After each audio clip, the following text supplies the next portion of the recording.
Hello everyone! Thank you for checking out this tutorial. Today I'm going to be showing off one of my favorite art mediums, the watercolor pencil. I'm using a page from my multimedia coloring book series for this example, but you can sketch out anything you'd like to paint using a regular pencil. Make sure to use very thick paper or paper labeled for multimedia use, since we'll be applying water to your illustration at the end of the tutorial to experience the full potential of watercolor pencils. As you can see, starting out, we're just going to be gently shading in areas of color, using a light touch, and making sure to leave blank the white areas for where I'd like to show off patches of snow. Start small. After all, you can always add more color later, but it's very tricky to remove color once it's down on the paper. I'm using both shades of green for the trees here, and just a touch of blue in the snow to give it a nice layered look. Let's use this deeper green for the darker branches, and the lighter green where the sunlight can reach through the snow. I think I'll leave this area under the snow as a rocky landscape, but I'll blend in a little blue so that it isn't plain brown. Colors in nature are rarely isolated, so try experimenting with blending in unique colors to add additional depth and dimension to your colors. For the sliver of sky off to the right here, let's make it a beautiful gradient hue, starting from yellow and blending it up into magenta pink. Slow and steady, using a light touch so the colors blend as seamlessly as possible into each other.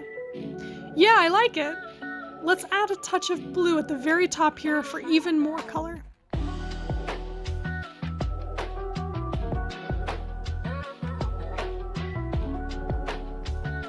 And now for my favorite part, let's color in the fox. I'm going to lay down some brown and this lovely orange color, layering up the fur as I go. I'll leave his tail tip untouched to make sure to give him that foxy look, and leave his belly and mask white also. Let's add a little more brown into the feet. And for my pencil strokes, I'm following the direction of the fur. Even though it won't matter much once water's applied, it's still a good habit to practice as a colored pencil technique. Here, I'm going back in over the orange with a touch of yellow to lighten up the fur near the top where the sunlight hits. It's a nice effect that makes our colors pop. Now he's looking like a proper trickster. I wonder what he's leaping for, in the snow off of the rocks here. Maybe he sees a little vole or mouse sneaking around in the snow. Now it's time to grab some water and one of your paintbrushes. Since my canvas size is fairly small, I'm going to start on the details here using my small round brush. I'm gently wetting my brush, just damp, not soaking, and blending out the colors of the branches here.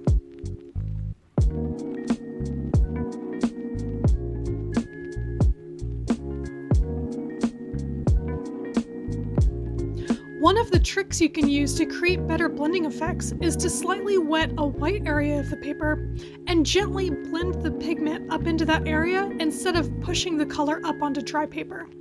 This allows the bleed to flow naturally and can create quite a nice look. I'm using this technique here to soften the areas of blue shadowing on the ground snow.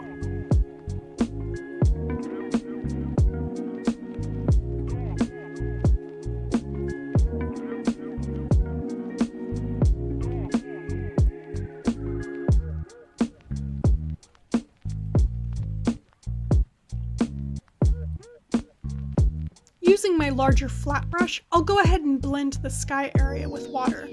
Be very careful when applying water to these larger areas. You won't want to scrub at the paper too forcefully, as harsh rubbing with a paintbrush can eventually create abrasive damage to the paper's surface, even on good multimedia paper.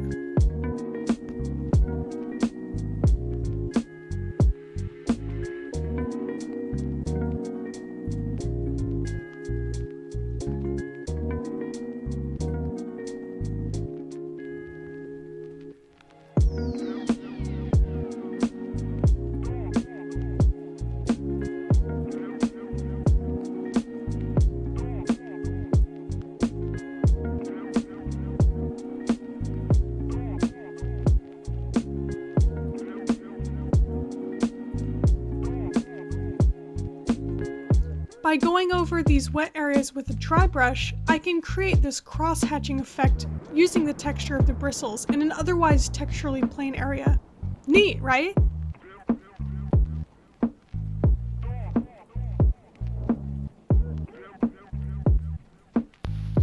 Here, I'm putting the finishing touches on my fox using a damp brush to blend the pigment, creating that really wonderful watercolor look.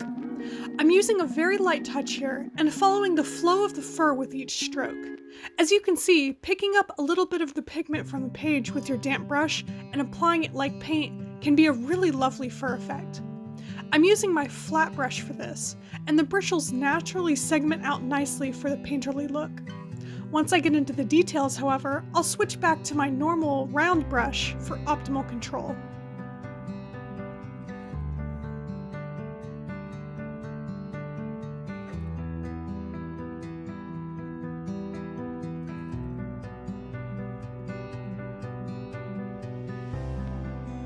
Now, this step is completely optional and requires a few extra materials. I sometimes like to use pens, pencils, or acrylic paint to add a little finishing touches to my watercolor pencil illustrations. Here, I've decided to go in with my paintbrush and a dab of white acrylic paint to fill in some of the white areas that were accidentally filled in while I was painting. It's a great way to cover up slips of the pencil or brush and fine-tune areas where you'd like to add a little extra polish.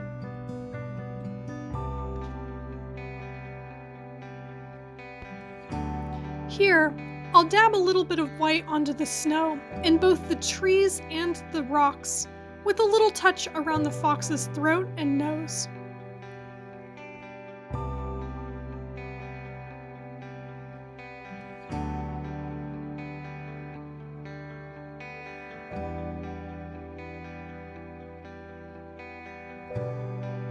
Thank you for joining me as we learned how to use watercolor pencils.